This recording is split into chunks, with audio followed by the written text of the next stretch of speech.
Ang pinakaunang bagay na natutunan ni Heaven ay na siya ay minamahal ng lahat ng mga nakapaligid sa kanya. Hindi lamang ng kanyang mga magulang, kundi pati ng buong community na nakapaligid sa kanyang maliit at tahimik na mundo. Mula pa nang magkaroon siya ng malinaw na alaala, lumaki siya sa init ng mga kwento tungkol sa kapanganakan niya. Kung gaano katagal nagdasal ang kanyang mga magulang, kung gaano kaimposible noon, at kung paanong sa wakas, matapos ang ilang taong paghihintay, dumating siya sa buhay ng mga ito. Kaya ipinagpapasalamat nila yon palagi sa Diyos. Sa tabi niya, kinabig siya ng kaibigang si Clarice. "Heaven, kinakabahan ka ba?" Umiling si Heaven habang inaayos ang damit niya na katulad ng suot ng ibang choir members. Hindi naman. Ikaw?" "Medyo," pag-amin ni Clarice. "Sabi ni Mama, minsan daw sintonado ako." "Hindi totoo yan," sagot agad ni Heaven. "Magandang boses mo." Natawa si Clarice. "Ang bait mo talaga, lagi kang may magandang sinasabi." Pumalakpak ang choir director upang patahimikin sila. "Everyone, tandaan nyo, tingnan nyo ako. Ngumiti kayo habang umaawit, hindi para magpasikat, kundi para maghandog ng galak." Tumango si Heaven, buong desididong gagawin iyon. Habang misa, umawit si Heaven mula sa kaibuturan ng kanyang puso. Pumikit siya sandali, inisip na umaakyat ang kanilang himig pataas patungo mismo sa Diyos. Hindi niya inisip na espesyal siya. Ang nais lang ni Heaven ay mapasaya ang kanyang mga magulang at ang Panginoon. Pagkatapos ng huling kanta, naramdaman niyang may init ng pagmamalaki, hindi sa sarili, kundi sa kabuuang ganda ng kanilang sama-samang nilikha. Matapos ang misa, lumapit ang ilang parishioner sa mga magulang ni Heaven. "Napakabait na bata ng inyong anak," sabi ng isang matandang babae. "At lumalaking maganda at maganda ang boses." Ngumingiti naman ang mami niya. "Sobrang bait po nitong sa Heaven, palaging sumusunod po sa amin, kaya hindi kami nag-aalala. Kaya kahit maluwag po kami sa kanya, okay lang. Parang siya na po mismo ang dumidisiplina sa sarili niya." Namula si Heaven sa hiya at ibinaba ang tingin. Hindi niya maintindihan kung bakit ganoon ang tingin ng lahat sa kanya. Sa kanya, isa lang siyang dalagang sumusunod sa itinuro ng kanyang mga magulang. Sa kabilang bahagi ng simbahan, hindi napigilang mapatingin ni Heaven. Nandoon kasi si Tita Mila kasama ang pamilya nito. Si Tita Mila na ang bahay ay 2 bahay lang ang pagitan sa kanila. Sa tabi nito, nakita ni Heaven si Damon na parang uwing-uwi na agad. Para bang bagot na bagot ito sa misa kanina. Kung kausapin din ng mama, parang tropa lang nakainuman. "Next time, huwag ka nang magsimba ha," rinig niyang sermon ni Tita Mila. "Nagsisermon yung pare, tumulog ka bigla. Nakakahiya." Tumawa naman si Damon. "Pasensya na mama, ito kasing choir dito, ang ganda ng boses. Para akong hinihele, nakatulog tuloy ako." "Ewan ko sa'yo," saad ni Tita Mila sa anak nitong pasaway. Nang lumingon si Damon sa direksyon niya, agad na umiwas ng tingin sa Heaven. Ayaw niyang magtagpo ang mga paningin nila. Hindi naman sila close. Maya-maya'y umuwi na rin naman sila.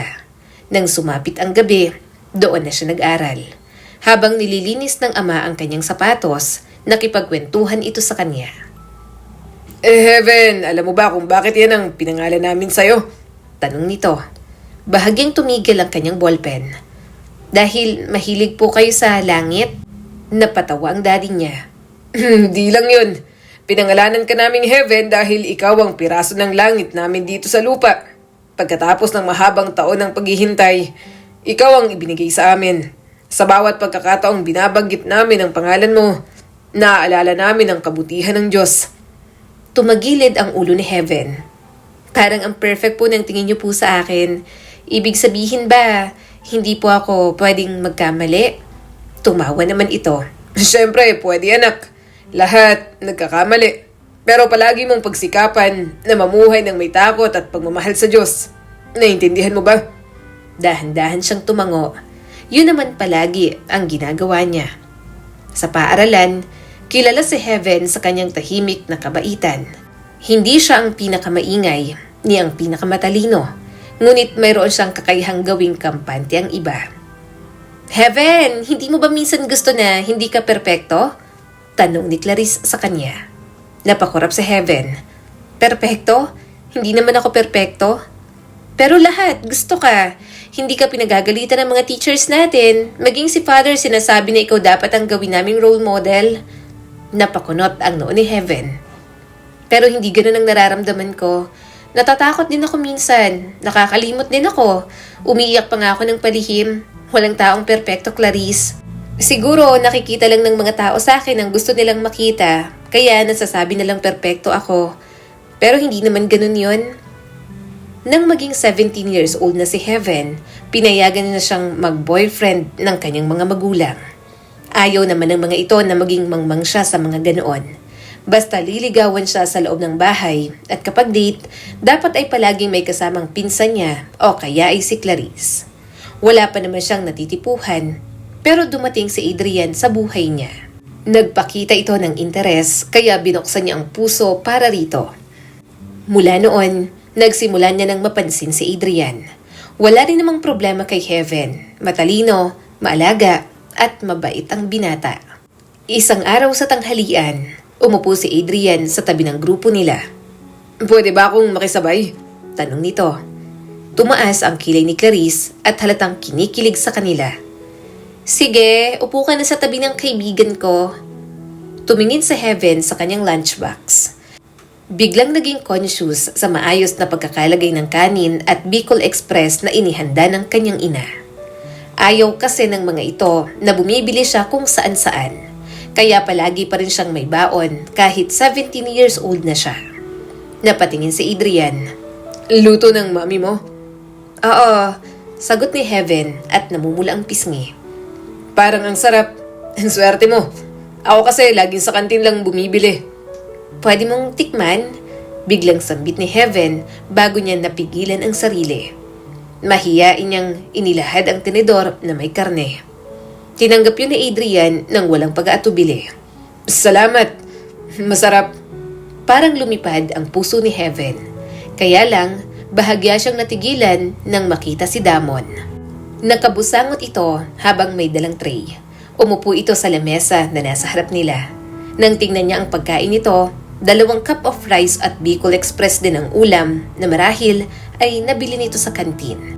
Padabog itong kumakain at parang sobrang sama ng loob. Anong nangyari sa isang yun? Natatawang tanong ni Clarice. Bad mood na bad mood ah. Nagsalita ang isa pa nilang kaibigan. Sabi, hiwalay na raw sila ni Nari. Baka kaya bad mood. Tumagal sila, 'di ba? 6 months, pinakamatagal ni Damon sa isang relasyon. Baka nagseryoso na siya kay Nari. Pero ang alam ko, naririnig ko lang sa iba, kahit na maraming naging girlfriend, parang tropa lang din ang turing ni Damon, kaya nawawala na raw ang thrill. Kahit kiss daw, parang mailap at madamot pa. At girlfriend pa daw yung nag-i-initiate. Kaya, yun, nakikipaghiwalay. Alam mo yung babaero pero reserve? Ayaw makinig ni Heaven, pero hindi niya mapigilan. Gusto niyang ibahin ang topic ng mga ito. Masyado kasi siyang naiilang na makaalam ng mga kwento tungkol kay Damon. Umismid naman si Clarice. Babaero pa rin? Ano, makakataas ba ng ego ng lalaki kapag maraming naging girlfriend? Matagal ba yung 6 months? Grade 6 pa lang may girlfriend na yan. Babaero talaga tulang tumatagal. Saka yung mga babaeng gini-girlfriend niya, yung mga go din sa short-time relationship. Ewan ko ba kung bakit may nagpapadala sa mga pambobola niyang si Damon. Bulakbol naman. Sure ako hindi mababakante yan. Sa makalawa, may girlfriend na ulit yan. Napabuntong hininga na lang si Heaven at nagpatuloy sa pagkain. Pinilit niyang huwag makinig sa pinag-uusapan ng mga ito at tumingin naman sa bugnuting si Damon. Nawala rin naman ang focus niya ron dahil nasa tabi niya si Adrian at kinakausap siya. Lumipas ang mga linggo at buwan at lalo silang naging malapit ni Adrian. Isang hapon, kinumpronta siya ni Clarice habang naghihintay ng sakay pa uwi. Gusto mo siya, no? Napatigil si Heaven, halos mabitiwan ang bag. Ha? Hindi. Ngumisi si Clarice, halatang alam ang totoo. Namumula ka sa tuwing kinakausap ka niya at ngumingiti ka sa cellphone mo kapag ka-text mo siya. Tinakpan ni Heaven ang mukha ng 2 kamay. Halata ba talaga? Oo. Natatawang sagot ni Clarice. Ayos lang, Heaven. Mukhang mabait naman siya. Mas okay na siya kaysa sa iba. Unang pagkakataon na sinamahan siya ni Adrian pa uwi ay matapos ang meeting para sa group project. Palubog ng araw, sabi ng binata. Sasamahan na kita. Nag-aatubili si Heaven. Okay lang, alam ko naman ang daan. Alam ko, natatawang tugon ni Adrian. Pero mas panatag ang loob ko kung masisiguro kong ligtas kang makauwi. Natutunaw ang puso ni Heaven. Hinayaan niyang bitbitin nito ang kanyang mga libro habang naglalakad sila. Malamig ang hangin, tahimik ang mga kalye, maliban sa ilang dumaraang tricycle. Alam ba ng mga magulang mo na kasama mo ako? Tanong ni Adrian. Oo, may tiwala sila sa akin, sagot ni Heaven. Payag naman sila na magka-boyfriend ako. Ngumiti si Adrian.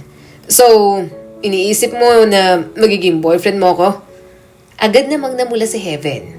Ang ibig kong sabihin, payag naman sila basta sa bahay ako liligawan at kapag date ay may kasamang chaperone.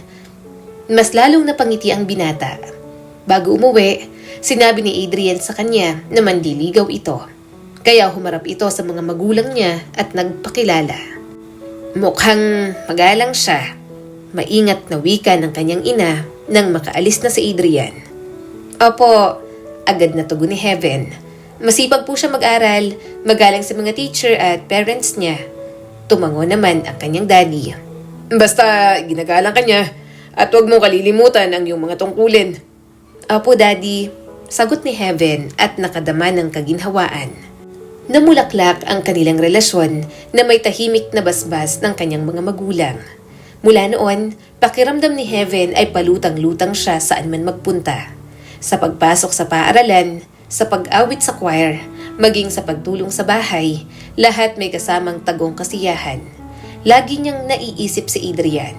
Isang hapon, pumunta siya sa likod ng school para kunin ang mga iniwan nilang pintura roon ng mga kaklase niya. Habang dalang eco bag na may mga lamang lata, natigilan si Heaven. Sa bakod kasi, sa kabila ay nandoon si Damon. May yakap na jean at isang malaking chichirya na mukhang pulutan. Gulat na gulat sila pareho. Aalis na sana si Heaven at iiwasan ito. Kaso, biglang tumunog ang mga speaker sa school. Angelus prayer, kaya kahit anong ginagawa, kailangan nilang tumigil. Yun nga lang, sobrang awkward ng sitwasyon nila ni Damon. Nang matapos ang prayer, napailing na lang sa Heaven. Pasaway. Nagulat ang binata at agad na itinago ang mga dala nito. Heaven, hi. Nagkating classes ka? Tanong niya rito. Bakas ang guilt sa mukha nito. Huwag mo akong isumbong, please. Napailing siya at halata ang disappointment. Huwag kang uminom ng alak, masama sa katawan yan. Napalunok si Damon at peking tumawa. Eto hindi ito sa akin. Pinabili lang ng kaibigan ko. Ako umiinom. Hindi Heaven. Hindi na lang siya sumagot at tinalikuran ito. Hindi naniniwala si Heaven. Alam niyang umiinom ito. Hindi naman ito kailangang itanggi sa harap niya. Ganun lang ang mga interaction nila ni Damon. Marami siyang ayaw rito. Kaya kahit magkaibigan ang mga magulang nila, hindi pa rin niya magawang makipaglapit.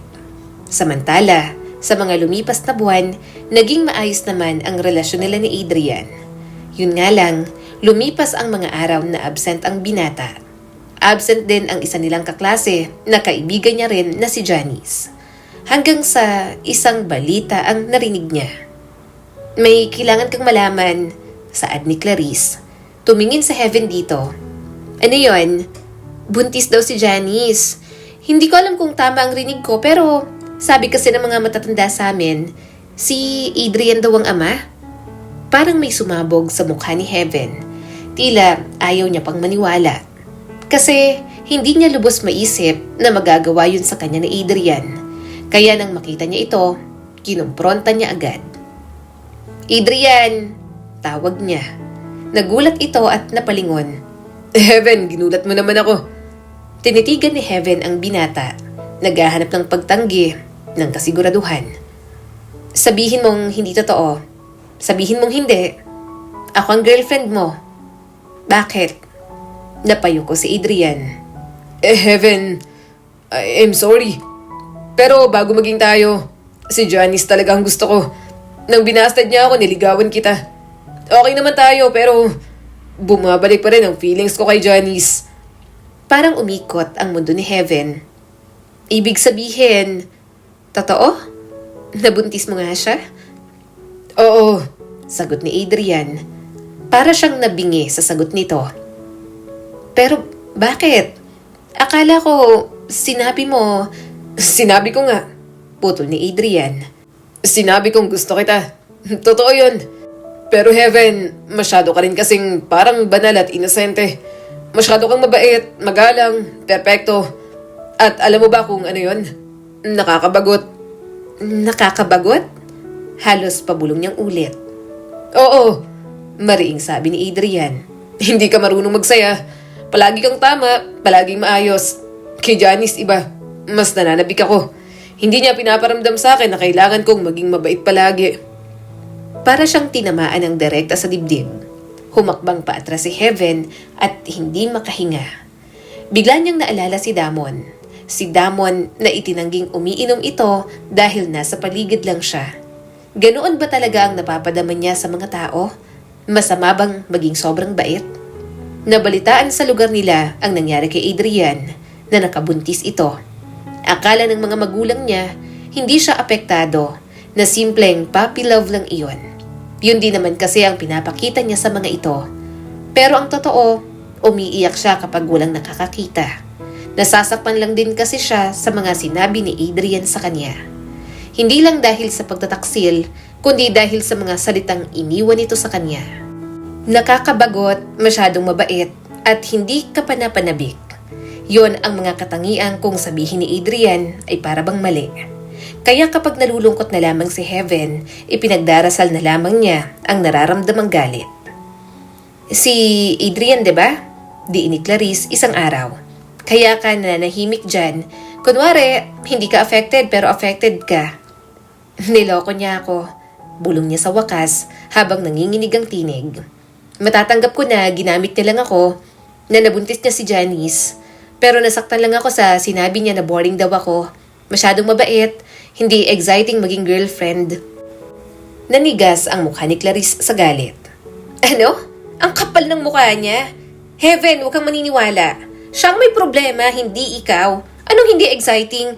Ang sabihin niya, nasa loob ang kulo niya, kaya tingnan mo, si Janice ang nabuntis niya. Hindi niya kayang gibain ang disiplina mo, kaya yun, bumalik siya kay Janice. Pero, paano kung totoo? Namumuo ang mga luha niya. Paano kung talagang boring ako? Walang dating. Mariin siyang hinawakan ni Clarice sa balikat. Makinig ka, hindi ka boring. Oo, mabait ka pero hindi yun mali sa'yo. Ang saya mo kayang kasama. Hello? Kung hindi niya nakita yun, wala siyang kwenta. Pumatak ang luha sa pisngi ni Heaven. Talaga? Hindi ako boring? Yumapo si Clarice. Of course not. Ikaw nga ang pangbalanse sa lahat. Kapag nawala ka, parang kulang. At umiyak siya. Humagulgol sa balikat ng kaibigan niya. Yun lang naman ang pinag-aalala ni Heaven. Nasaktan siya na niloko siya at nabuntis nito si Janice. Pero mas bumagabag sa kanya ng lubos ang mga sinabi ni Adrian tungkol sa kanya. Kaya kahit papaano ay gumaan ang kanyang kalooban nang marinig yon mula kay Clarice. Sa loob ng ilang linggo, pilit na namuhay si Heaven na parang walang nabasag sa loob niya. Ngumingiti pa rin sa mga magulang niya, umaawit pa rin kasama ang choir, at magalang pa rin siyang sumasagot sa mga tao. Sa paningin ng lahat, siya pa rin ang parehong Heaven, masunurin, maayos, at hindi natitinag. Pero sa lahat ng bumabalik at nawawala sa buhay niya, si Damon ang palaging nasa paligid. Matagal ng bahagi ng buhay niya si Damon, schoolmate niya mula elementary, kapitbahay na 2 bahay lang ang pagitan, at ang binata na madalas ikailing ng kanyang mga magulang. Yang si Damon, ani ng kanyang ina habang nagtitiklop ng mga damit. Sayang na bata, kawawa ang mga magulang, siguradong pagod na, sobrang pasaway, ayaw gumaya sa mga kapatid.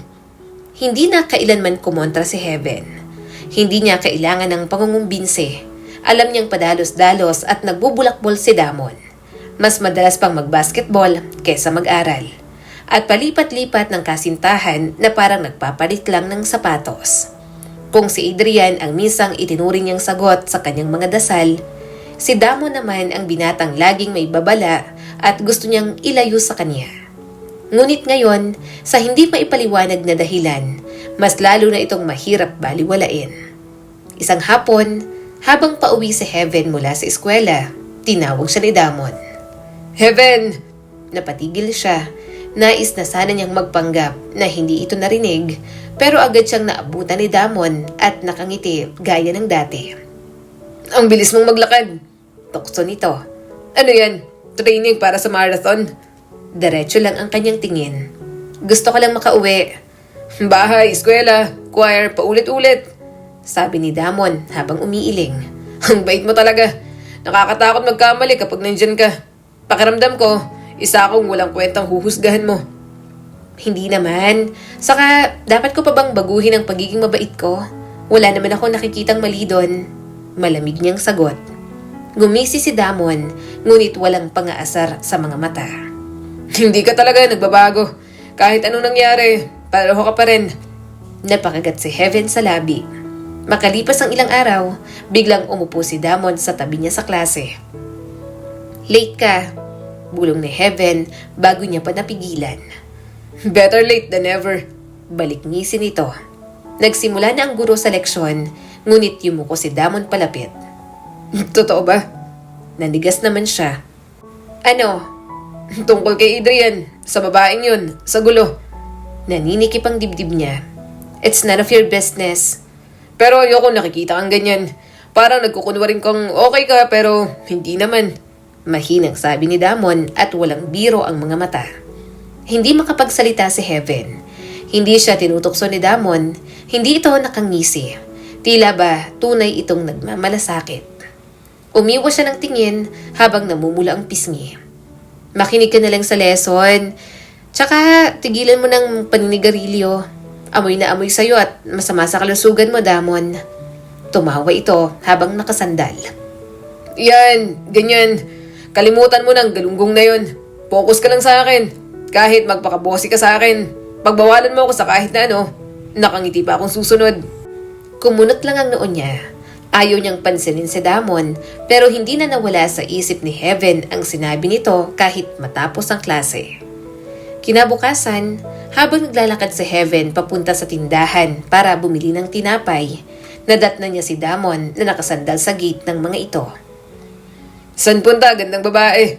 Sigaw nito habang nakangisi. Bakery, mabilis niyang sagot. Bibili ng tinapay. Sakto, sasama ako. Bago pa siya makatanggi, kasama niya na ito. Pinapatalbog ang bola habang naglalakad. Sa tindahan, habang bumibili siya ng tinapay, nakasandal si Damon sa counter at nakangiti sa matandang tindera. Kita niyo tong babaeng to? Turo ni Damon kay Heaven. Sobrang bait nito eh. Ang ganda pang kumanta. Kapag sumisimba nga, nakikita ko siya ron. Tumigil ka nga, bulong ni Heaven at sobrang nahihiya na. Natawa ang tindera. Sumisimba ka sa lagay na yan. Bawal ka ron at bawal ang demonyo. Nanlaki ang mga mata ng binata. Uy, manang, anong demonyo? Nakaka-offend ah. Nagpapakabait na ako. Hindi napigilang tumawa ni Heaven. Tawang-tawa siya ron habang nakikipagtalo pa si Damon sa tindera. Nang tumingin ang binata sa kanya, namungay ang mga mata nito at napangiti na lang. Huminga ng malalim si Damon. Manang, palalampasin ko na nga. Nang dumating ang prom, wala siyang date. Okay lang naman sa kanya kahit wala. Para sa lahat, isa yung gabing hindi malilimutan. Heaven, tawag ni Damon sa kanya. Napatigil naman siya. Naroon si Damon, nakaitim na suit at sobrang gwapo. Para bang pinaghandaan nito ang gabing iyon. Bakit ka nandito? Tanong niya kay Damon. Siyempre, Gumisi ito at ipinasok ang kamay sa bulsa. akala mo ba palalampasin ko ang gabing to? Yung tanging pagkakataon na napipilitan ng lahat na magbihis tulad ko. Well, ang labang ko, ako ang pinaka-pogi sa kanilang lahat. Napairap siya at muling tumingin sa hawak na baso. Hindi ba dapat kasama mo ang date mo? Wala akong dinala. Napatitig si Heaven. Ikaw? Walang date? Imposible. Nagkibit balikat si Damon. Pwede ba tayo magsayaw?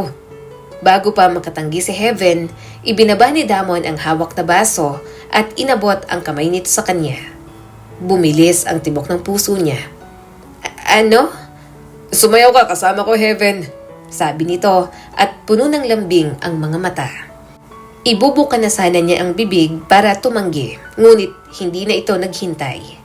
Kinuha ang baso sa kamay niya, inilapag sa mesa at marahang hinila siya papunta sa dance floor. Binalot sila ng musika, isang mabagal na himig na lalo lamang nagpasakit sa kanyang dibdib. Inilagay ni Damon ang isang kamay sa kanyang bewang, ang isa na may hawak ang kanyang kamay. Matatag ang haplos nito na parang pinoprotektahan siya.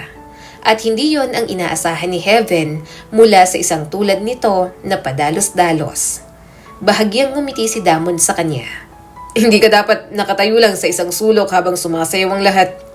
Dapat ikaw ang nasa gitna kung saan nakikita ng lahat kung paano ka kumikinang. Umismid lang naman siya at hinayaan ng sarili na makasayaw si Damon. Pinangarap niyang si Adrian ang makasayaw niya, pero nangyari na ang mga nangyari. Pagkatapos ng kanta, sinubukan niyang kumawala, ngunit mas matagal na hinawakan ni Damon ang kanyang kamay. Isa pa, sabi nito. Umiling naman sa Heaven. Hindi. Bakit ang hindi? Dahil hirap siyang makahanap ng salita. Wala na siyang nasabi. Hinayaan niya na lang na makasayaw ito. Kahit na naiilang, may kung ano rin naman kay Damon na nagpapakalma sa kanya. Gayunpaman, sa lahat ng nangyayari sa buhay ni Heaven, may isang pinakamatinding mangyayari. Dumating ang tawag sa isang maulang gabi. Nasa choir room sa Heaven ng gabing yon nang biglang umingay ang kanyang cellphone. Nakita niyang tumatawag ang pinsan niya. Heaven, dali sa ospital ang mga magulang mo.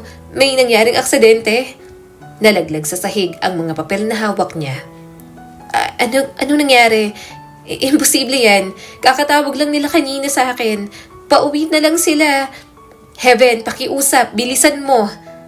Pakiramdam niya hindi na kaya ng mga binti niya. Habang tumatakbo siya palabas ng simbahan, wala siyang pakialam kahit lumusob siya sa ulan. Sa ospital, masyadong maliwanag ang ilaw, masyadong malamig ang paligid. Naroon ang kanyang mga kamag-anak, mapuputla ang mukha at namumugto ang mga mata. Nang dumating siya, lahat ay napatingin sa kanya ng may awa. Lumapit ang isang doktor at inalis ang salamin. Ikaw ba si Heaven? Tumango siya habang hinihingal at nanginginig.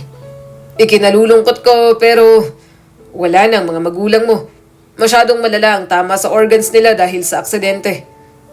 Hindi. Umurong sa Heaven at mariing umiling. Hindi, nagkakamali kayo. Buhay sila. Gusto ko silang makita. Heaven, Nilapitan siya ng kanyang tito, ngunit itinulak niya ito at tumakbo papunta sa malamig na silid kung saan nakahiga ang dalawang bangkay na natatakpan ng puting kumot. Nanlulumo siya at bumagsak ang mga tuhod. Mami, Daddy, hinawakan niya ang mga kumot habang nanginginig ang kamay. Gumising kayo. Pakiusap. Hindi niyo po ako pwedeng iwan. Ngunit hindi gumalaw ang mga kumot at tanging mga hikbi niya lang ang maririnig doon. Lumipas ang mga araw na parang hindi niya na alam ang mga nangyayari. Puno ng bulaklak at dasal ang burol. Umaalingaw-ngaw ang simbahan sa mga himno na dati nagbibigay ng ginhawa kay Heaven. Naupo siya sa harap at nakatitig sa dalawang kabaong na magkatabi. Isa-isang lumapit ang mga tao at nag-aalay ng mga salitang hindi niya kayang unawain. Heaven, nasa mas mabuting lugar na sila. Heaven, magiging matatag ka. Heaven, may plano ang Diyos. Pagkatapos ng misa, lumapit si Clarice at naupo sa tabi niya. Heaven, hindi mo kailangang magpanggap na ayos ka lang. Hindi ako ayos. Sagot niya ng pabulong, ngunit puno ng sakit. Pero kung bibigay ako dito, sa harap nila, baka hindi na ako makabangon. Yumapo si Clarice ng mahigpit at doon lang muling umagos ang luha ni Heaven na parang batang iniwan. Hindi na matiis ni Heaven ang bahay na wala ang tawa ng kanyang mga magulang. Bawat sulok ay nagpapaalala sa mommy at daddy niya. Ang amoy ng luto ng ina na nananatili pa sa kusina. Ang gitara ng ama na nakasandal sa sofa. Madalas siyang magising sa gabi, umaasang maririnig pa ang mga hakbang ng mga ito. Ngunit katahimikan lang ang sumasalubong. Dumarating at umaalis ang mga kamag-anak. Nagdadala ng pagkain, nag-aalok ng kasama. Ngunit kapag wala na ang mga ito, kinukulong siya ng sobrang kalungkutan. Isang hapon, dumating ang kanyang tita Mary na galing pa sa Australia. Umupo ito sa harap niya sa hapag. Heaven, banayad na wika ng tita niya. Hindi ka pwedeng manatili rito mag-isa. Bata ka pa, kailangan mo ng guidance, ng assurance at ng kinabukasan. Nakatitig lang si Heaven sa tasa ng kape na hindi niya nagalaw. Dito po ang tahanan ko. Dito po lahat ng alaala namin ni na mommy at daddy. Paano ko po ito iiwan? Hinawakan ni Tita Mary ang kanyang kamay. Alam ko anak, pero minsan mas masakit ang sobrang kapit. Sumama ka sa akin sa Australia. Ako ang bahala sa'yo. Mag-aaral ka ron. Magsisimula ng panibago. Yan ang gugustuhin ng mga magulang mo. Kapag okay ka na, pwede ka nang bumalik dito. Sa ngayon, kailangan mo kami. Hindi pwedeng mag-isa ka rito. Naninikip ang dibdib ni Heaven. Paano mo po nalalaman ang gusto nila? Wala na po si mommy at daddy. Dahil mahal ka nila. Malumanay na sagot ng tita niya. At ang pagmamahal, palaging hinahangad ang pinakamabuti para sa'yo. Kinagabihan, naglakad si Heaven sa loob ng bahay. Hinaplos niya ang mga larawang nakasabit sa dingding. Mga ngiting nakapirmi sa mas masayang panahon. Pumasok siya sa silid ng mga magulang, naupo sa kama at isinubsob ang mukha sa unan ng mga ito. Mommy, Daddy, bulong ni Heaven at halos hindi marinig. Ano pong gagawin ko? Kung aalis ako, parang iniwan ko po kayo. Pero kung mananatili ako, hindi ko po alam kung kakayanin ko nang wala kayo. Habang umiiyak, biglang may nag-doorbell sa bahay. Mabilis siyang tumayo at pinunasan ang mga luha. Nang lumabas si Heaven, nagulat siya nang bumungad sa kanya si Damon. Good evening! Saad ng binata. Umawang ang bibig niya. Anong ginagawa mo rito? Huminga ito ng malalim habang may yakap na kahon. Alam kong bukas na ang alis mo. Alam kong malungkot ka pa rin sa pagkawala ng mommy at daddy mo. Pero hindi ako mapakali na walang ginagawa ngayong araw. Inilapag ni Damon ang kahon sa bangko roon. Binuksan yon at inilabas ang isang cake. Tinusok nito ang isang kandila roon bago sinindihan. Nang buhati nito ang cake at humarap sa kanya, namuo agad ang mga luha niya. Happy birthday, Heaven! Happy 18th birthday! Malumanay na sabi ni Damon. Doon tumulo ang mga luha niya. Kahit siya, nakalimutan niyang birthday niya. Si Damon lang ang nakakaalala. Para sa mga magulang ni Heaven, mahalaga ang kanyang kaarawan. Kahit isang beses, hindi kinalimutan ng mga ito yon dahil para sa mga ito, isa siyang himala na bigay ng Diyos. Taon-taon, palagi siyang pinaghahanda ng mga ito. Nagplano pa ang mga magulang niya para sa debut party ni Heaven. Hindi na nga lang talaga nangyari. Wish ka na, sabi ng binata. Pumikit sa Heaven at humiling, bago marahang hinipan ng apoy sa kandila. Salamat. Inilapag ni Damon ang cake sa kahon. Maya-maya may kinuha ito sa bulsa. Inilabas nito ang isang silver na kwintas na may wings na pendant. Isinuot yun ni Damon sa kanya. Happy birthday! Bati ulit ng binata. Hangad ko na maging maayos at maging masaya ka ulit. Sana makahanap ka ulit ng kasiyahan at magkaroon ng rason para ngumiti. Sa pagkakataong yon, hindi na napigilan ni Heaven na yakapin ang binata. Saglit niyang nakalimutan na may pinaparamdam sa kanyang kaba si Damon. Ang gusto niya lang, maramdaman nito na lubos siyang nagpapasalamat sa mga bagay na ginagawa nito. Mabilis dumating ang araw ng pag-alis. Tumulong ang mga kamag-anak niya na mag-impake. Sa paghatid sa airport, sumama si Clarice para makapagpaalam sa kanya. Heaven, Hindi ko matanggap na aalis ka. Sino nang kakanta ng soprano kasama ko? Napangiti si Heaven ng may pait habang pumapatak ang luha. Kakayanin mo. Ang ganda kaya ng boses mo. Umiling si Clarice. Hindi, Heaven. Mangako ka. Huwag mo kaming kakalimutan na. Mangako kang patuloy kang kakanta kahit masakit. Habang naglalakad siya papunta sa boarding gate kasama ang kanyang tita Mary, lumingon siya. Naroon ang kanyang mga kaibigan at kamag-anak. Kumakaway sa kanya. Bawat hakbang parang pinupunit ang puso niya. Sa eroplano, isinandal niya ang noo sa bintana. Pumikit siya at nagdasal. Diyos ko, kung nakikinig ka pa, bigyan mo po ako ng lakas. Hindi ko alam kung paano ko po ito kakayanin nang wala sila. Nang makarating sa Sydney, alam niyang kailangan niyang mag-adjust sa buhay doon. Nakakapanibago pero kailangan niyang umusad. Mabilis na naglakad sa tabi niya si Tita Mary habang hila ang isa sa mga maleta. Magugustuhan mo rito, anak. Puno ng oportunidad ang Australia at mas mabait ang mga tao kaysa sa tingin mo kapag nakilala mo na sila. Pinilit ngumiti ni Heaven. Susubukan ko po, tita.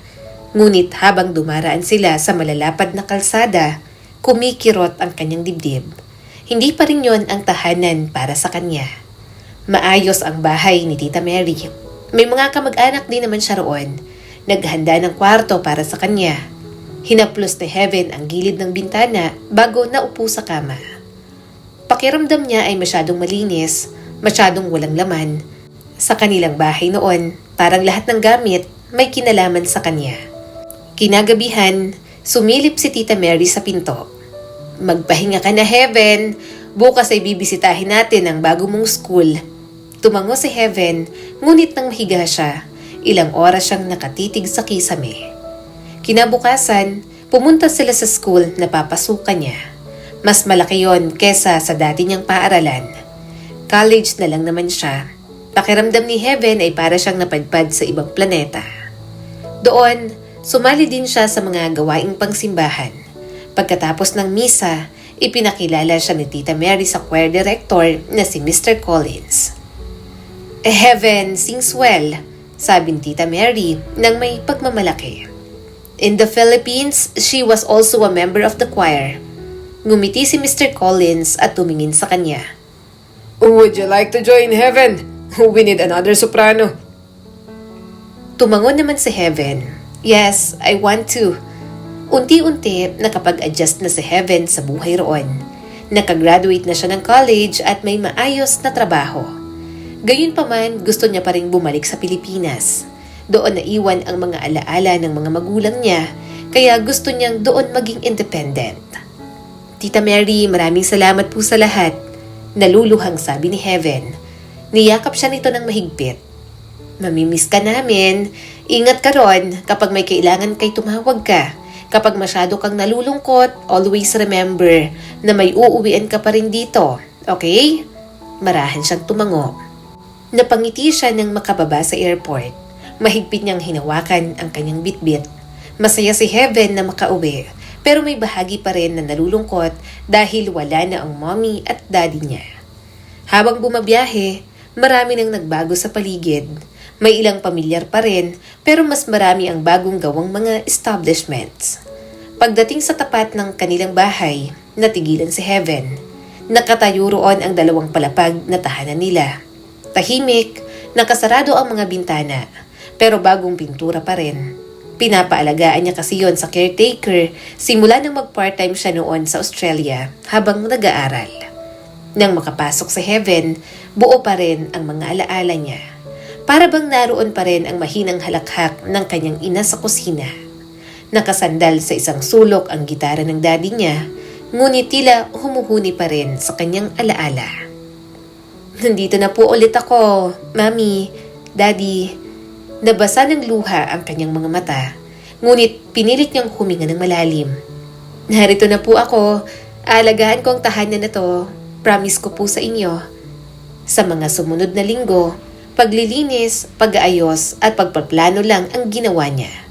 Balak niya rin kasing magtayo ng bake shop. Mahilig magluto ang kanyang ina, lalo na ng tinapay at kakanin para sa mga kasama ni Heaven sa simbahan noon. Naaalala ni Heaven ang mga umagang amoy tinapay ang buong bahay at ang himig ng ina kapag nagbibake ito. Heaven, ikaw ba yan? Gulat na tanong ng isang matandang babae, hawak ang kamay niya. Apo, Tita Linda. Malambing ang ngiti ni Heaven. Bumalik na po ako para dito na ulit. Magtatayo po ako ng bake shop. Bili po kayo ha. Grabe, lalo kang gumanda. Kamukha ka ng nanay mo. Bahagya siyang yumuko. Yan po ang pinakamagandang papuri na natanggap ko, Tita Linda.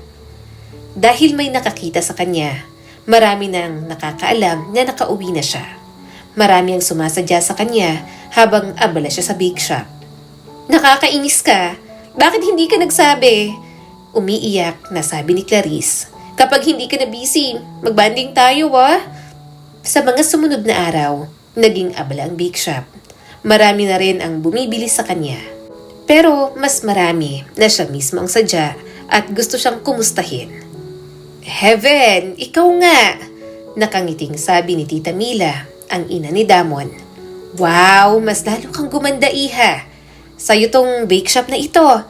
Tumango naman si Heaven at napangiti. Yes po, tita. Akala ko po hindi na kayo nakatira dyan. Sarado po kasi ang bahay nyo kapag napapadaan po ako para mag-jogging. Humalakak naman ang ina ni Damon.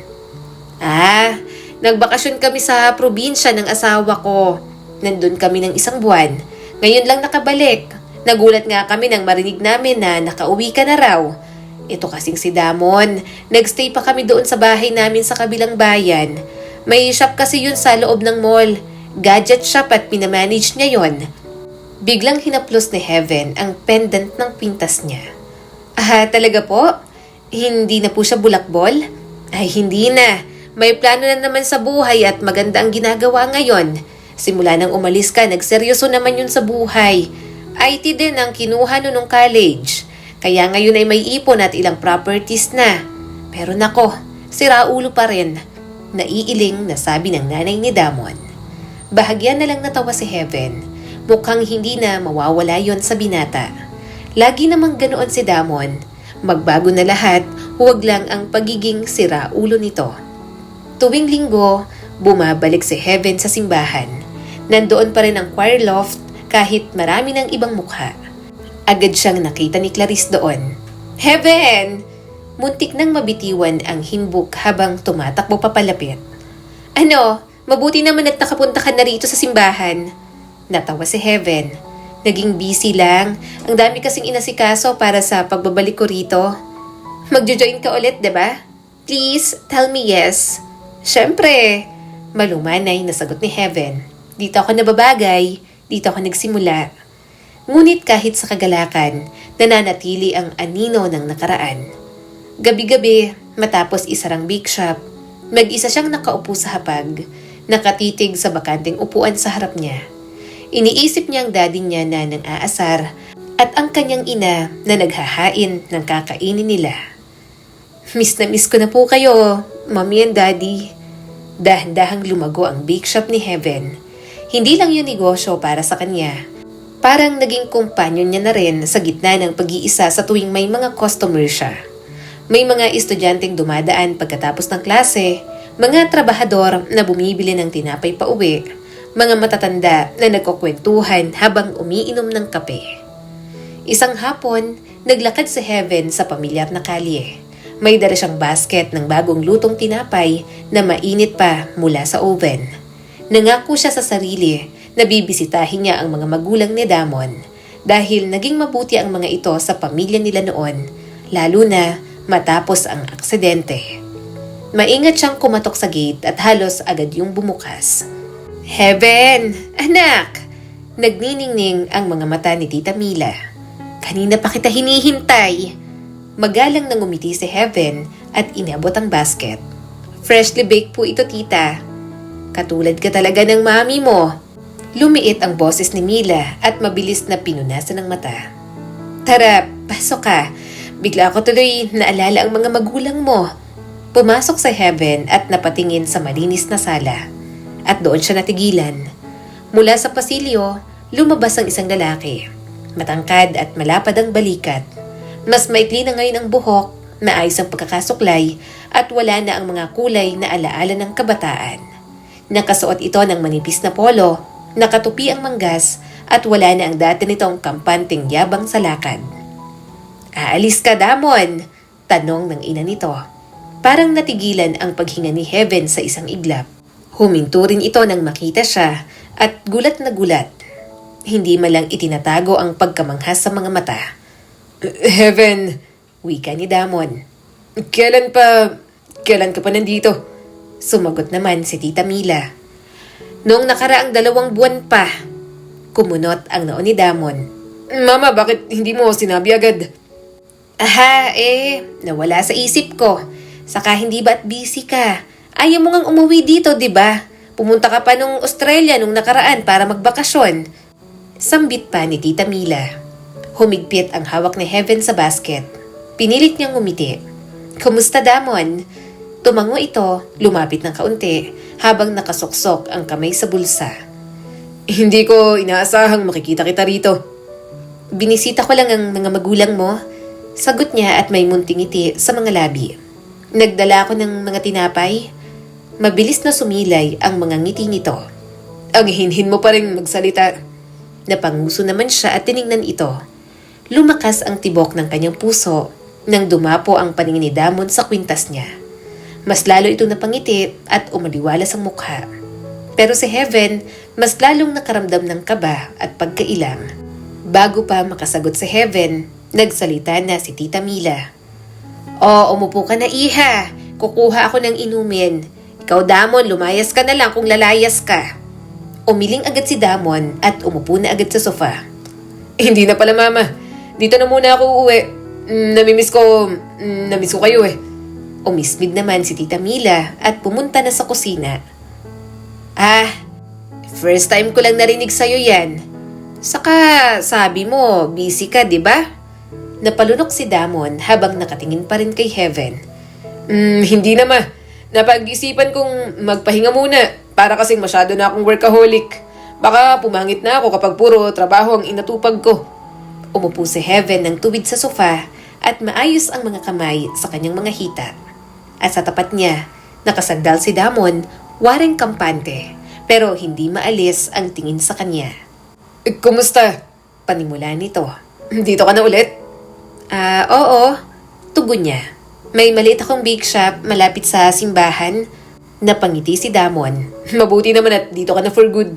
Sa'yo pala yung bake shop doon. Napakurap si Heaven. Narinig mo? Tumango naman ito. Ako naman, may-ari ako ng isang gadget shop sa Rosie Mall. May ibang business na rin kaya madalas wala dito. Pero ngayon, baka tatambay muna ako rito, kina mama at papa. Namimiss ko rin ang mga yun eh. Tumango na lang si Heaven, naiilang sa mga titig ng binata.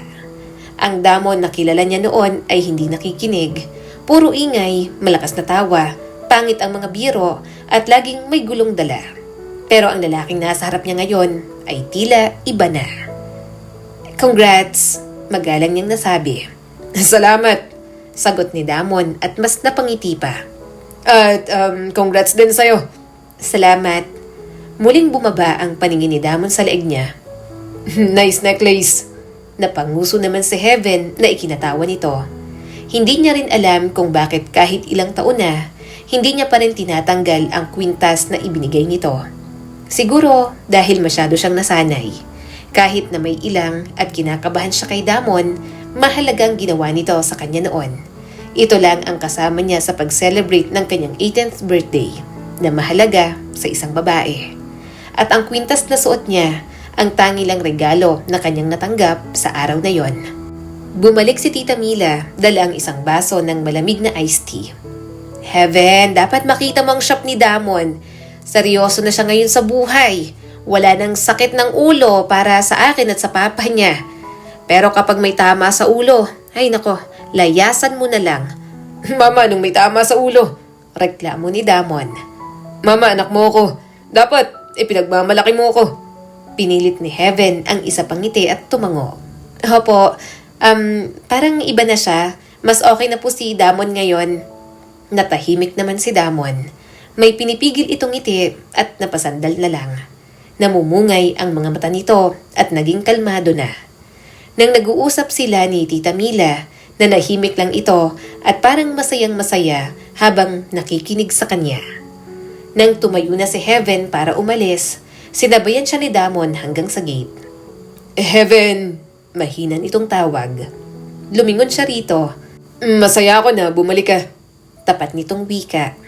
Pinagdikit ni Heaven ang mga labi, tumango na lang at nagpatuloy sa paglalakad.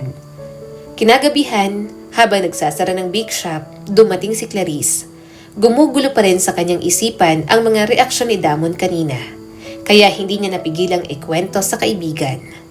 Napabuntong hininga si Heaven at sumandal sa counter. Nakita ko si Damon ngayon. Nanlaki ang mga mata ni Clarice. Ha? Pagkatapos? At iba na siya. Mababa ang boses ni Heaven at puno ng agam-agam. May negosyo na siya. Parang matatag na. Hindi na siya ang dating loko-loko at bulakbol na kilala ko. Umusod papalapit si Clarice at napangisi. Oo, nagbago na yon. Simula nung umalis ka, nagseryoso na siya sa buhay eh. Hindi na rin ganong nag-girlfriend. Saka nag-volunteer sa simbahan kapag may oras. Minsan, nasa sound system siya. Ang dami ngang nagulat eh. Bakit? Bothered ka sa kanya? Umawang ang bibig ni Heaven. Talaga? Bothered ako kasi hindi ko rin alam. Naguguluhan lang siguro ako. Naalala ko kung sino siya noon. Walang pakialam, puro problema. Ang hirap paniwalaang nagbago na siya. Nagbabago ang tao, Heaven. Loko-loko siya noon pero tumatanda na rin naman tayo. Kaya mostly sa atin, seryoso na talaga sa buhay. Nanahimik si Heaven. Baka masyado lang niyang hinuhusgahan ang binata noon. Pero sa isang bahagi ng kanyang puso, alam ni Heaven na may iba pang dahilan. Dahil ang totoo, hindi niya pa rin maipaliwanag ang kabang nararamdaman sa tuwing nasa paligid ang binata. Lumipas ang mga araw, naging linggo, ngunit parang tinik sa isip ang pagkikita nilang yon. Binuhos ni Heaven ang sarili sa bake shop, sa choir practice, sa pag-ubos ng bawat oras para wala ng puwang si Damon. Pero kahit anong iwas, sumisingit ito sa mundo niya. Binabanggit ng mga customer ang shop nito. Minsan, nasilayan niya ito sa mall, masayang nakikipagkwentuhan sa kausap. Sa ibang pagkakataon, nakita niya ito sa labas ng simbahan, tahimik na nakikipag-usap sa pari. Sa bawat pagkakataon, nagtatagpo ang kanilang mga mata. At sa bawat pagkakataon, siya ang unang umiiwas. Isang Sabado ng hapon, abala si Heaven sa pagsasaayos ng mga tinapay sa estante. Nang tumunog ang kampanilya sa pinto ng shop, lumingon siya, handa ang magalang na pagbati pero mabilis siyang natigilan. Nandoon si Damon, nakatayo at may maliit na ngiti. Magandang hapon, Heaven. Anong ginagawa mo rito? Bigla naman itong natawa. Bumibili ng tinapay. Kung bawal, sabihin mo lang. Hindi ko alam kung assuming lang ako, pero umiiwas ka ba sa akin? Umiling naman sa Heaven. Hindi. Anyway, pwede ka namang magpa-deliver. Pero hindi na kita makikita kapag ganun. Kaya ako nang sasadya. Diretso ang tinig ni Damon at hindi paligoy-ligoy. Maya-maya'y umorder na ito. Malakas naman ang tibok ng puso ni Heaven habang inaasikaso ang mga gusto nitong bilhin. Inilapag niya ang supot sa counter, ngumiti si Damon ng banayad at inabot ang bayad. Saglit na dumampi ang kanyang daliri sa kamay nito na para bang sinadya. Mabilis niyang binawi ang kamay. Thank you, Damon. Nagtagal pa ang titig ng binata sa kanya bago umalis ng shop. Napabuntong hininga na lang si Heaven. Kinagabihan, habang nakahiga sa kama, nakatitig si Heaven sa kisame. Bakit ba umaalingaw-ngaw sa dibdib niya ang mga salita ni Damon? Bakit sa mga mata nito, na dati puno ng kayabangan, ngayon ay may taglay na katatagan na higit pang nakakapagpayanig ng kanyang puso? Pumikit siya, niyakap ang unan at bumulong sa dilim. Lord, bakit po ganito ang nararamdaman ko kapag malapit si Damon? Ngunit habang nananalangin siya, naramdaman niyang nanginginig ang isang bahagi ng kanyang puso dahil kumakatok na si Damon roon at hindi niya tiyak kung kaya pa niyang isara ang pinto magpakailanman. Pero ang dating inis niya sa mga pang-aasar noon ni Damon, mukhang babalik dahil sa mga sinasabi nito. Bigla na lang kasi itong naging concern sa pagiging single niya. Bakit? Wala ka pang boyfriend? Gusto mo bang tumandang dalaga? Mahinang tanong ni Damon at parang nanunubok. Mabilis siyang napalingon sa pintuan. Nandoon si Damon, nakasandal sa may frame na para bang ito ang may-ari ng lugar. Ano na naman Damon? Yan pa rin bang issue mo? Okay naman ako na single. Malumanay niyang sabi rito kahit medyo naiirita na. Napasinghap ang binata. So, single ka pa rin pala. Walang asawa, walang nobyo. Wala talaga. Maganda pa rin, pero bakit kaya? Pinilit ni Heaven na huwag mag-react. Kung bibili ka, bumili ka. Kung mang-aasar ka lang, nandun ang pinto. Grabe, ang taray. Natatawang sagot ni Damon habang isinusuksok ang mga kamay sa bulsa. First time yan. Nangingilabot ako kapag nagtataray ka. Ngumuso naman si Heaven. Huwag mo kasi akong tanungin sa mga bagay na ganyan. Bakit ka ba apektado kung single ako? Kung wala akong asawa o wala akong boyfriend? Concern lang ako. Alam mo, baka nakakalimutan mong may puso ka rin. Pwede kang magmahal, lingon-lingon ka lang sa paligid mo. Malay mo na sa paligid lang ang soulmate mo. Wala akong balak mag-asawa. Kontento naman ako sa buhay ko na mag-isa. Huminga ng malalim sa Heaven at kinuha ang paper bag. Anong order mo? Halatang hindi nagustuhan ni Damon ang kanyang sagot, pero sinabi pa rin ito ang order. Isang ensaymada. At bakit nga pala wala kang balak mag-asawa? Hindi ka pwedeng makontento na mag-isa lang. Hindi ka ba natatakot na tumandang mag-isa? Mariin niyang isinilid ang ensaymada sa bag. Di mo na kailangan malaman. Siyempre, kailangan. Pangungulit ni Damon at bahagyang yumuko sa counter. Magkapit-bahay tayo mula pagkabata. Halos pamilya na. Hindi ka pamilya. Tapat niyang balik. Sandaling may kumislot sa mukha ni Damon pero agad din itong bumawi ng ngisi. Sige, edi chismoso na lang akong kapitbahay. Pero dapat, sagutin mo pa rin ako. Ibig kong sabihin, yung ex mo, 4 na yata ang anak ngayon. At may misis na palaging nag-uutos sa kanya. Naka-move on ka na naman siguro doon, ano? Pagod niyang tiningnan si Damon. Tapos na yon, matagal nang tapos, kunin mo na lang yung tinapay mo, Damon. Ang kulit mo. Kinuha naman ito, pero hindi umalis. Sa halip, nakatuon ang siko nito sa counter habang nakatitig pa rin sa kanya. Mag-asawa ka. Asawa na lang ang kulang sa'yo, Heaven. Ayoko nga. Mariin niyang sagot. Masaya ako sa buhay ko. Masaya? Ulit ni Damon at nakatagilid ang ulo. O, nagkukunwari lang. Tinalikuran niya ito, kunwari inaayos ang mga tray. Magbenta ka na lang ng mga gadget mo, Damon. Huwag mong sayangin ang oras ko. Ilang araw ang lumipas pagkatapos ng ensayo ng choir, palabas na si Heaven ng simbahan. Dala ang folder ng mga kanta. Malamig ang simoy ng gabi at kumikislap ang mga bituin sa madilim na langit. Akala niya mag-isa lang siya hanggang sa may sumabay na yapak sa kanya. Uwi ka na? Boses na naman ni Damon. Sinusundan mo ba ako ngayon? Nakangisi ito habang ang mga kamay ay nasa bulsa. Relax. Dumaan ako kay Father Ernesto. Pinag-usapan namin ang sound system ng parokya. Nagkataon lang na nakita kita. Ang swerte ko naman.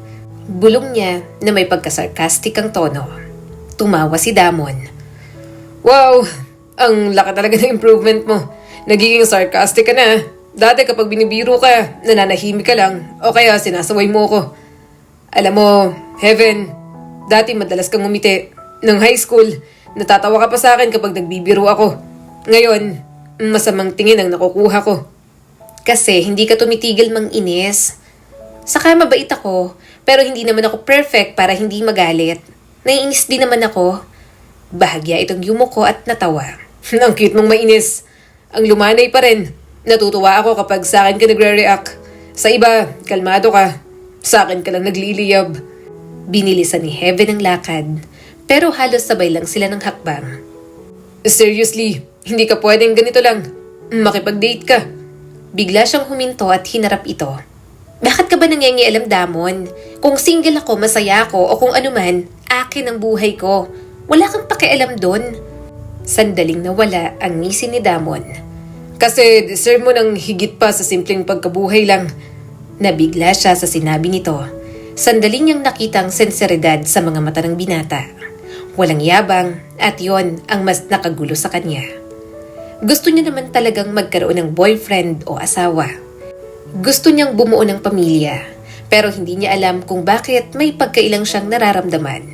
Kapag si Damon ang nagbubukas ng usaping yon, hindi siya mapakali at palaging kinakabahan. Kaya siguro iwas siya ng iwas. Kasi hindi may paliwanag ni Heaven ang matinding nararamdaman para kay Damon. Mabilis siyang umiwas ng tingin at pumasok agad ng bahay.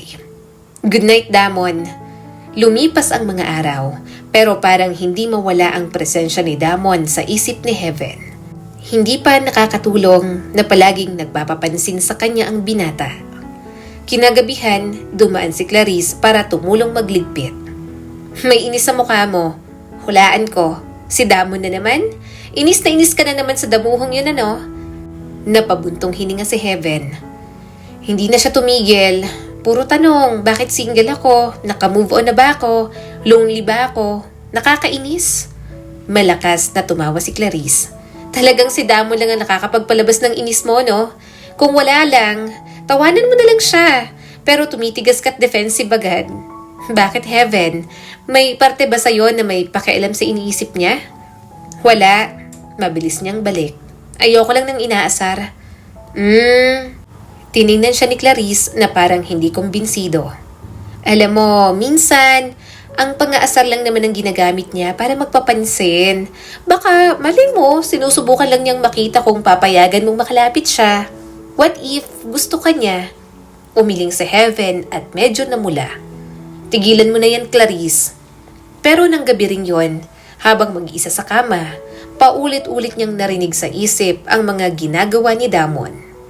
Isang linggo, habang umaawit kasama ang ibang choir members, napatingin siya sa sound system. Paano ba naman, nandoon si Damon.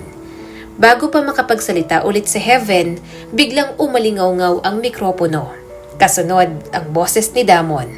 Mic check, 1, 2, 3. Testing, Heaven. Naririnig mo ba ako riyan sa taas? Natawa ang buong choir. Napahawak si Clarice sa bibig para itago ang tawa. Mariin namang pumikit si Heaven. Malinaw! Sigaw niya pababa, pinipilit gawing profesional ang boses. Matamis na napangiti si Damon. Gusto ko lang siguraduhin na naririnig ako ng paborito kong soprano. Muling sumabog ang tawa ng mga choir. Nag-init ang pisngi ni Heaven, iba rin talagang magpapansin ang binata. Sa misa, pinilit niyang ituon ang isip sa mga kanta. Malinis at matatag ang boses niya habang sumasabay sa tugtog ng organ. Umiiwas siya ng tingin sa bandang likod kung saan abala si Damon sa sound system. Pero dama niya ito. Sa bawat balik ng pahina, sa bawat silip ng mga tao, palaging nagtataksil ang mga mata niya at hinahanap si Damon. At tuwing mahuhuli niya itong nakatingin pabalik, mas lalo siyang naiinis sa sarili. Pagkatapos ng huling kanta, habang nagsisiuwian na ang mga tao, naiwan si Heaven para ayusin ang mga notes. Paunti-unti ring umalis ang mga kasama niya hanggang sa siya na lamang ang natira. Kailangan mo ng tulong? Tanong ni Damon. Muntik siyang mapatalon sa gulat. Nakatayo si Damon sa may pinto, nakapamulsa, masyadong komportable para sa isang taong nasa loob ng simbahan. Hindi, mariin niyang sagot. Kaya ko na. Pumasok pa rin ito at may bitbit na bungkos ng mga papel. Dito sa cabinet, di ba? Damon. Ano? Nagbo-volunteer lang ako. Serbisyo sa simbahan. Ganon. Ngumisi ito at inilapag ang mga libro sa cabinet. Ang tagal ko na rin itong ginagawa. Natigil lang nang naging busy ako nung mga nakarang buwan. Sumunod si Heaven, handang agawin pabalik ang mga libro. Hindi mo kailangang nagtagpo ang kanilang mga kamay. Mabilis na binawi ni Heaven ang sa kanya. Ngiti-ngiti naman si Damon na parang kinikiliti. Grabe, hinahawakan ako. Pangaasar pa ng binata. Pakiusap, dalhin mo na lang yung pambobola mo sa iba. Mariin niyang sabi. Umismid si Damon. Sinong may sabing mambobola ako? para tumutulong lang. Mga ganoong klaseng pagtatalo lang ang mayroon sila, pero palagi namang mukhang masaya si Damon. Tuwang-tuwa kapag naiinis siya pero malumanay pa rin. Makalipas ang ilang araw, choir practice na naman. Nandoon si Damon, inaayos ang mikropono, bit-bit ang mga stand at nakikipagkwentuhan pa sa mga sakristan. Para bang kahit saan siya lumingon, nandoon ito. At bawat minuto, pakiramdam ni Heaven na uubusan na siya ng pasensya. Pagkatapos ng ensayo, nilapitan siya ni Clarice habang nag-aayos. Alam mo, pwede mo naman siyang kausapin ng maayos. Kinakausap ko naman siya. Mabilis na tugon ni Heaven. Pagsusungit, hindi pa kikipag-usap ang ginagawa mo. Napanguso si Heaven. Anong tawag mo sa pakikialam niya? Ayoko lang na pinapakailaman niyang single life ko. Paglabas nila, biglang sumulpot si Damon at hawak ang pinto sa choir room. Ladies first. Ang kulit mo? Bulong ni Heaven. Persistent, Sagot ni Damon nang may ngiti. Nangungulit ako kasi nakakatuwang kulitin ka, Heaven. Umiling na lang si Heaven at dumaan sa binata. Ngunit sa kanilang paglalakad palabas, hindi na ito nagsalita pa. Basta naglakad lang sa tabi niya, nakatingala sa mga bituin at nakapamulsa. Hindi naman ganoon kakulit si Damon noon, pero simula nang bumalik siya, tila hindi papayag ang binata na lumipas ang isang araw na hindi na nararamdaman ang presensya nito. Isang hapon, pumunta siya ulit sa bahay ng mga magulang ni Damon. Maingat na binabalanse ni Heaven ang pastel pink na kahon ng cake sa kanyang mga bisig. Gusto niya kasi na siya ang personal na mag-deliver kay Tita Mila. Pero bago pa siya makakatok, bumukas ang gate. Heaven! Anak! Si Tita Mila yon at kumikislap ang mga mata sa tuwa. Hi po tita, nandito na po ang order niyong cake sa akin. Pinagdikit nito ang mga palad at masayang masaya. Ay salamat, at ikaw pa mismo ang nag-abot. Hindi mo na kailangan mag-abala. Pwedeng staff mo na lang ang maghatid. Ngumiti si Heaven. Gusto ko po talaga tita, namimiss ko rin po kayong makita. Agad siyang pinapasok ni Tita Mila at kumikislap ang mga mata. Palagi kang maalalahanin katulad ng mama mo.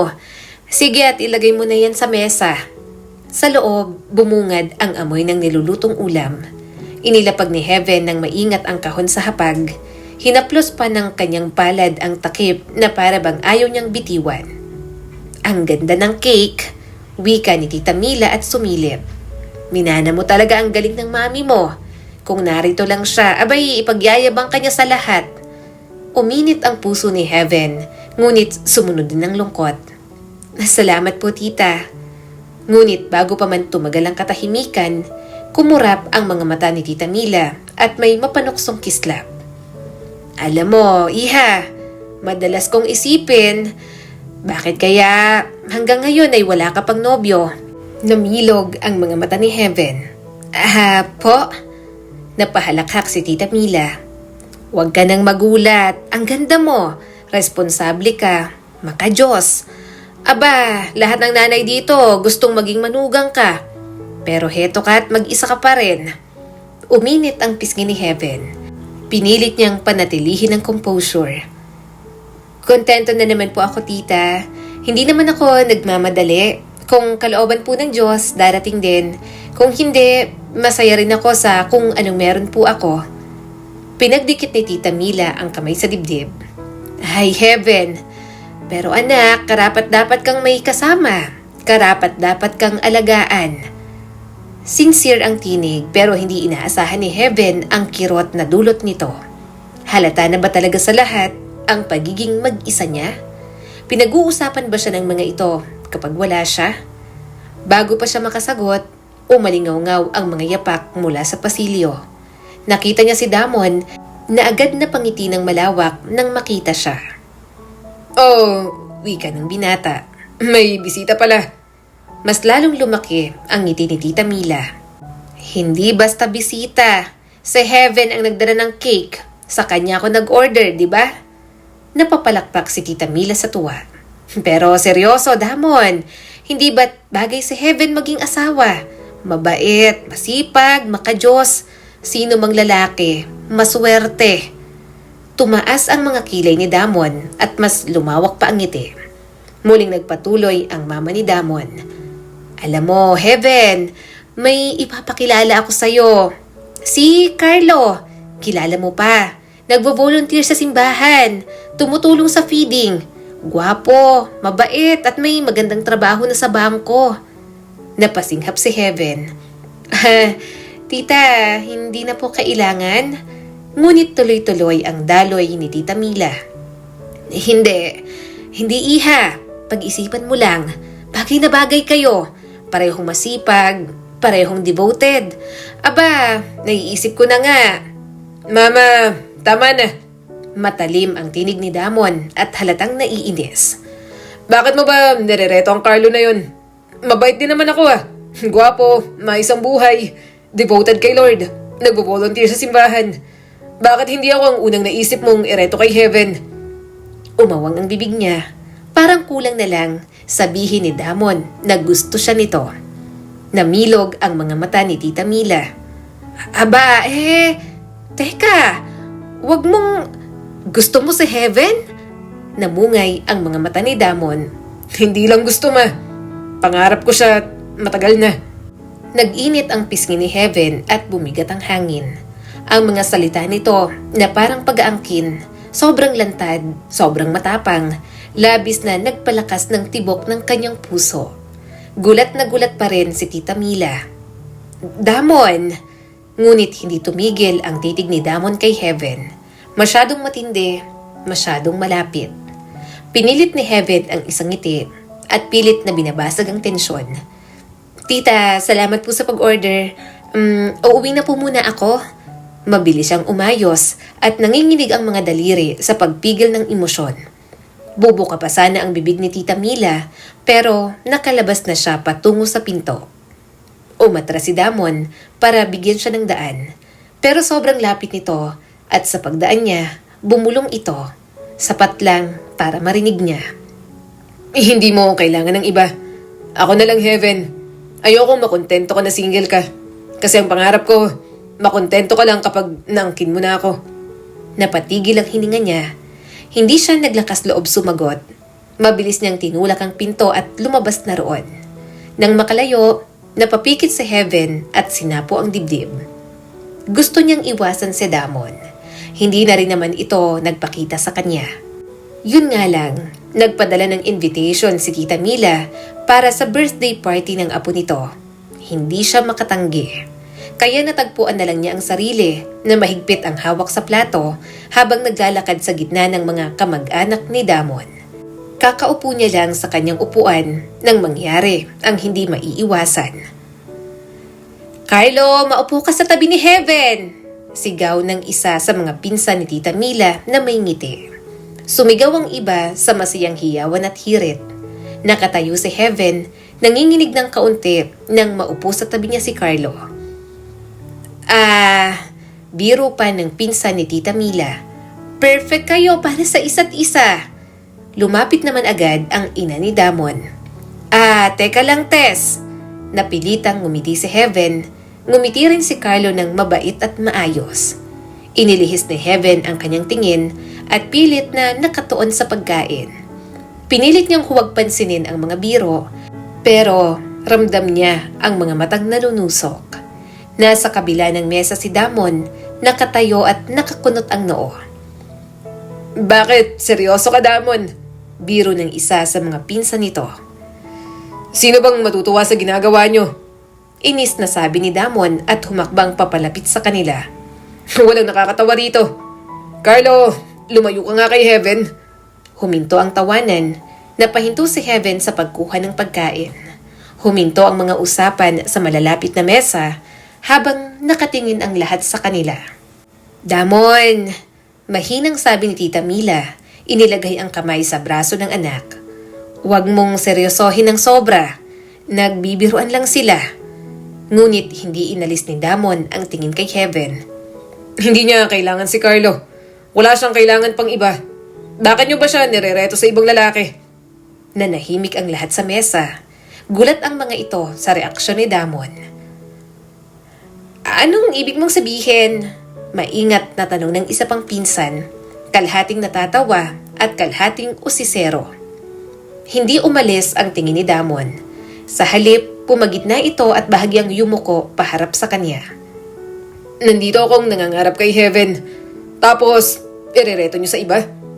Naging tahimik ang lahat na sinundan ng maingay na mga bulong.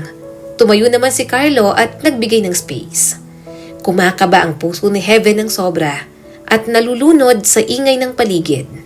Ang tawanan, ang hiyawan ng mga biro, lahat naglaho agad dahil sa sinabi ni Damon. Ang nakikita lamang niya ay ang mukha ni Damon at ang mga mata nitong nakatuon sa kanya. May humataw ng mahiyaing tawa ng tiyahin upang sirain ang katahimikan. Ibig mong sabihin, sa lahat ng panahon, Oo, mabilis na wika ni Damon. mahal ko na siya. Mga bata pa lang kami, kaya parang awa niyo na. Huwag niyo na siyang ireto sa iba. Tulungan niyo naman akong paibigin si Heaven, oh. Napapikit na lang si Heaven. Hindi niya na kinakaya ang binata. Parang sasabog na siya sa sobrang pamumula. Simula ng araw na yon, naging mas hayaga na ang pagpapapansin ni Damon. Good evening, Heaven. Malumanay nitong bati at may dalang white roses para sa kanya. Napahinto si Heaven at tinanggap yon. Good evening, Damon. Closing na kami. Alam ko, Sabi nito at ikiniling ang ulo. naisip ko lang, baka kailangan mo ng tulong. Gusto rin kitang ihatid pa uwi. Sa choir practice, hayagan talaga nitong ipinapakita sa lahat na nanliligaw ito. Suportado naman ito ng mga tao sa simbahan. Paano ba namang hindi malalaman? Nagtapat ba naman ang feeling sa kanya sa harap ng maraming tao? Lumipas ang mga araw na may maliliit na sandali na unti-unting binasag ang proteksyon ng puso niya. Napagtanto niya na palagi siyang tensyonado kapag nasa paligid si Damon, pero hindi dahil sa takot, kundi dahil sa hindi niya maamin na damdamin. Isang hapon, habang magkasama silang naglalakad papunta sa local market para sa ingredients, dala ni Damon ang shopping bag niya.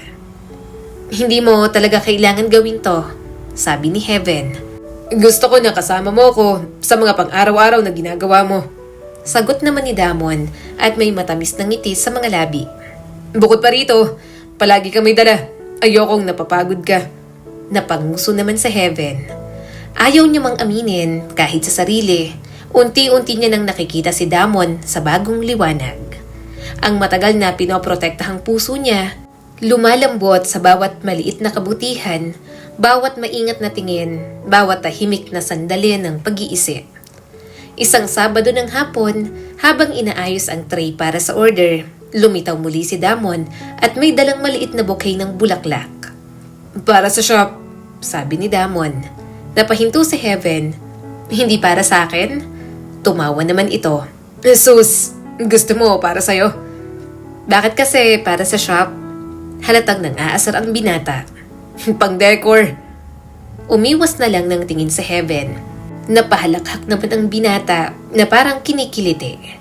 Pero nang tumalikod si Heaven, mahina na lang siyang tumawa. Hindi niya talaga kinakaya ang mga hirit nito. Napagtanto niya na marahil tinuturuan siya ng Diyos na tumingin lampas sa nakaraan, makita ang tao sa kung sino ang mga ito ngayon, hindi kung sino ang mga ito dati. At hindi na maitatanggi ni Heaven na unti-unti na siyang nahuhulog kay Damon. Isang gabi, inaya niya ang binata sa bahay niya. Birthday niya kasi at gusto niyang mag-celebrate kasama ito. Balak niya na rin kasi itong sagutin. Pagkatapos nilang kumain, ibinigay na nito ang regalo sa kanya. Napangiti siya nang makitang isang bracelet yon na personalized. Salamat dito, mahal, nakangiting sabi ni Heaven. Unti-unting nawala ang ngiti ni Damon. Mahal. Napakagatlabi si Heaven. Oo, mahal. Gusto ko yun ang tawagan natin ngayong boyfriend na kita. Gusto kong maalala mo palagi na mahal kita at mamahalin pa sa bawat araw. Umawang ang bibig ni Damon. Halatang hindi makapaniwala sa kanyang mga sinabi. Nanlaki ang mga mata ng binata at sandali tila mawawalan ito ng kontrol. Pagkatapos, mahina itong natawa at may halong kaba. Ikaw ang unang nagsabi. Sinasagot mo na ako. Gusto mong mahal ang tawagan natin. Mahinang tumawa si Heaven, nahihiya pero masaya. Ayaw mo ng mahal? Umiling agad si Damon at inabot ang kamay niya. Hindi, I mean, oo, gustong gusto ko ng mahal. Nabuhayan ng loob si Heaven. Napatingin siya sa mga labi ni Damon. Bigla siyang naging curious sa pakiramdam ng mga labi nito sa mga labi niya. Kaya bago pa ito makapagsalita, pikit mata niya itong hinalikan. Hindi siya marunong humalik. Iniisip niya na baka pagtawanan lang siya ni Damon. Marami na rin naman kasi itong naging girlfriend noon. Nasaan ang I love you to ko? Mahina niyang sabi nang humiwalay siya. Agad namang napasandal si Damon. Halos humiga na sa sofa na para bang naubusan ng lakas. Wala na. Kuhang-kuha mo na ako. Pinaglaruan naman ni Heaven ang mga daliri. Hindi niya mapigilang mag-isip. Nasaan na nga ang I love you to ko? Ayaw mo siguro ng kiss ko. Baka tama si Adrian. Boring nga ako. Nanlaki ang mga mata ni Damon na bigla ngunit agading lumambot. Of course not. Hindi ka boring. Pinapalakas mong tibok ng puso ko. I love you too. Mahal na mahal kita, Heaven. Masyado lang akong nabigla at masaya sa mga sinabi mo. Sinapo ni Damon ang mukha niya at ito na mismo ang naglapat ng mga labi nila. Dahan-dahan siyang tumugon, marahan sa simula habang mahigpit na nakapatong ang kamay sa mga braso ng binata. Inilubog ni Heaven ang mga daliri sa buhok nito at mas lalong pinalapit ang boyfriend niya. Nayakap naman siya ni Damon ng mahigpit. Umaalon ang isip ni Heaven sa ginhawa at pananabik. Matagal na siyang maingat, laging nagbabantay sa puso laban sa isang taong iniisip niyang pabaya. Ngunit ngayon, naroon siya sa mga bisig ni Damon at pinapayagan ang sariling maramdaman ng lahat. Bahagyang umatras si Damon, hinihingal at idinikit ang noo sa kanya. Mahal kita. Alam kong ayaw mo sa akin noon pa man. Alam kong hindi mo ako magugustuhan kasi bulak-bulak ko. Kaya ang sabi ko, hanggang pangarap ka na lang. Pero hindi ko kayang hanggang pangarap ka lang. Gusto kitang maabot. Parang kahit ano, kaya kong isuko. Kaya kong magbago at mahalin mo lang ako. Ngumiti si Heaven at hinaplos ang mukha ng binata. Binago natin ang isa't isa at siguro yun ang pagmamahal. Matagal silang nanatiling ganoon habang yakap ang isa't isa. At sa sandaling yon, nabago ang lahat. Wala nang nakaraang pabaya, wala nang tukso para manginis, wala nang pag-aalindangan. Ang natira ay ang ngayon at ang simula ng isang habang buhay na magkasama. Heaven, pwede mo bang i-check ang microphone? Tanong ni Clarice sa kanya. Tumango si Heaven at lumapit sa unahan. Check, 1, 2, check. Perfect, sabi ni Clarice at parang bulating kinikilig. Bahagyang kumunot ang noo ni Heaven, ngunit binaliwala niya yon. Siguro, masaya lang ang kaibigan niya ngayon. Hanggang may biglang nagtipa sa piano. Nagulat siya nang may kumanta ng love song ang buong choir. Nagtataka siya dahil wala naman yun sa inensayo nila. At saka, ang boyfriend niyang si Damon, dahan-dahang naglakad sa gitna ng pasilyo, nakaputing polo at black slacks. Maingat ang mga hakbang nito, ngunit kita ni Heaven ang bahagyang panginginig ng mga kamay. Ang mga mata ni Damon ay nakatuon lang kay Heaven, puno ng pag-asa, kaba at pag-ibig. Nang makarating si Damon sa kanyang harapan, lumuhod ito sa isang tuhod bago pa man siya makapagsalita. May mga munting hiyawan mula sa choir, ngunit halos hindi yon napansin ni Heaven. Tanging si Damon lamang ang kanyang nakikita. Heaven, Panimula ni Damon. Mula high school, isa akong hangal sa tabi mo. Lagi kitang inaasar, pinapainit ang ulo mo. At marahil ilang beses mong pinagsisihang nakilala mo ko. May mga mahihinang tawa mula sa choir, ngunit nagpapatuloy si Damon. Ngunit ang hindi nagbago ay ang paghanga ko sa'yo. Kahit hindi ko alam kung paano to sasabihin, kahit hindi ako laging tama, ikaw ang taong tinitingala ko. Ikaw ang nagpapaalala sa akin ng pananampalataya, ng kabutihan, ng pag-asa. Tuluyan ang bumagsak ang mga luha ni Heaven. Nagkamali ako, Pagpapatuloy ni Damon. pero naging tapat ang Diyos. Binigyan niya ako ng pangalawang pagkakataon. At muli, ibinigay ka niya sa akin. Kaya Heaven, pinahihintulutan mo ba akong maging asawa mo? Hahayaan mo ba akong mahalin ka habang buhay? Ipagtanggol ka, pasahin ka araw-araw, at makasama ka sa pananampalataya. Binuksan ni Damon ang maliit na kahon at lumiwanag ang isang simpleng silver na singsing na may kislap ng diamante. Halos sumabog ang puso ni Heaven sa damdamin. Noon ay naniwala siyang hindi na siya muling iibig, hindi na siya magtitiwala. Ngunit si Damon, pinatunayan nitong mali siya. Hindi sa malalaking pagpapakita, kundi sa matyagang kabutihan at sa hindi sumusukong pagmamahal para sa kanya. Oo, bulong ni Heaven. Oo, Damon. Oo. Nag-ingay ang mga kasamahan nila sa simbahan. Nagpalakpakan at nagsigawan ng choir habang isinusuot ni Damon ang singsing sa kanyang daliri. Nanginginig ang mga kamay niya na halos mabitiwan ng singsing. Dahilan para matawa si Heaven kahit lumuluha pa rin. Clumsy ka pa rin, biro ni Heaven habang nanginginig ang boses. Kinakabahan lang. Mabilis na tugon ni Damon. Pagkatapos ng proposal, hindi na rin naman nila pinatagal. Nag-prepare na agad sila ni Damon para sa kasal. Umapaw ang tinig ng pari sa loob ng simbahan. Mga minamahal, narito tayo ngayon sa harap ng Diyos upang saksihan at pagpalain ang pagsasama ni Damon at Heaven sa banal na sakramento ng kasal. Nakatitig lamang si Heaven kay Damon habang dumadaloy ang mga salita. Nang oras na ng panata, nanginginig ang kanyang mga kamay habang inaangat ang papel na kanyang isinulat. Huminga siya ng malalim. Damon, hindi ko akalain na darating ang araw na to. Noon, ikaw ang taong ayaw kong lapitan. Pero ngayon, ikaw na ang taong hindi ko kayang mawala. Ipinakita mo sa akin na ang biyaya ng Diyos ay kayang baguhin ng tao at ang pag-ibig ay kayang maghilom ng sugat na akala ko'y hindi nagagaling.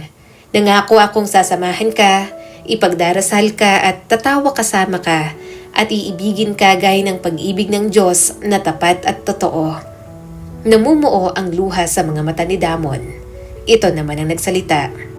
Paos ang boses sa una, ngunit naging matatag habang nagpapatuloy. Heaven, ikaw ang pinakadakilang biyaya ko. Kahit nung panahon na wala akong karapatang mahalin ako, nandyan ka, ipinapaalala kung anong uri ng lalaki ang dapat kong maging.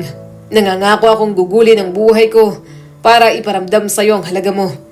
Poprotektahan kita, pararangalan, at hinding-hindi ako titigil sa pagpapasalamat sa Diyos dahil ibinigay ka niya sa akin. Tumahimik ang mga tao at tanging ang mga singhot at mahihinang kaluskos ng panyo ang maririnig. Tumango ang pari. Sa kapangyarihan ng Diyos at ng kanyang simbahan, ipinapahayag kong kayo ngayon ay mag-asawa na. Damon, maaari mo nang halikan ang iyong asawa. Napuno ng tawanan ng paligid nang mabilis nang umiti si Damon at hinalikan si Heaven ng malambing. Umalingaw-ngaw ang palakpakan at hiyawan. Natatawa si Heaven sa gitna ng luha at mahigpit na hawak ang kamay ni Damon. Lumipas ang mga taon, nagkaroon sila ng mga anak at nagkaroon ng pagbabago sa mga buhay nila. Ma, pa, Hingal na sabi ng binatilyong anak nila na si Eman. sabi ni Kuya Joseph, magsisimula na raw pang youth worship practice. Pwede po ba akong magpaiwan para tumulong sa sound system? Napataas ng kilay si Damon. Sound system daw. Gusto mo lang sigurong ipakita dun sa member ng choir na crush mo, ang galing mo. Pa, Reklamo ng binatilyo habang namumula ang pisngi. hindi naman po ganun. Tumawa si Heaven habang pinupunasan ng kamay. Sige na anak, wag lang masyadong gagabihin at ihatid mo ang kapatid mo pagkatapos ng practice. Napairap naman si Claire na bunso nila pero ngumiti rin. Kaya ko naman po umuwi mag-isa ma. Hindi habang may mga kuya ka. Sabat agad ni Damon. Silang mag-aalaga sa'yo. Fine, sagot ng dalagita, kunwari naiinis pero may lambing ang tono. Nagmadaling lumabas ang mga anak nila. Nakasandal si Heaven sa counter at nakatanaw sa mga ito. Hay, ang bilis nilang lumaki. Yumakap si Damon mula sa likod at inakbayan siya. Sobrang bilis. Pero ganyan talaga kapag pinagpala ng Diyos ng mabubuting anak. Hinalikan ni Damon ang sentido niya. God is good. All the time, Tugon naman ni Heaven habang nakangiti. Siguradong Diyos lang ang tanging kayang magpatatag sa binuo nilang pamilya. Ang kwento ni na Heaven at Damon na ang pag-ibig na ginagabayan ng pananampalataya mas matatag at hindi kayang matinag. Ang paglago ni Damon ay sumasalamin na posible ang tunay na pagbabago, na ang nakaraan ay hindi kailanman nagtatakda ng kinabukasan. Higit sa lahat, itinatampok ng kanilang kwento na ang timing ng Diyos ay perpekto at kapag isinuko natin sa Kanya ang ating mga takot at pangarap, pinagpapala niya tayo ng higit pa sa ating inaasahan. Muli, ako po si Skylar Guro at sana'y may bago na naman kayong natutunan sa kwento natin ngayon. Maraming salamat po.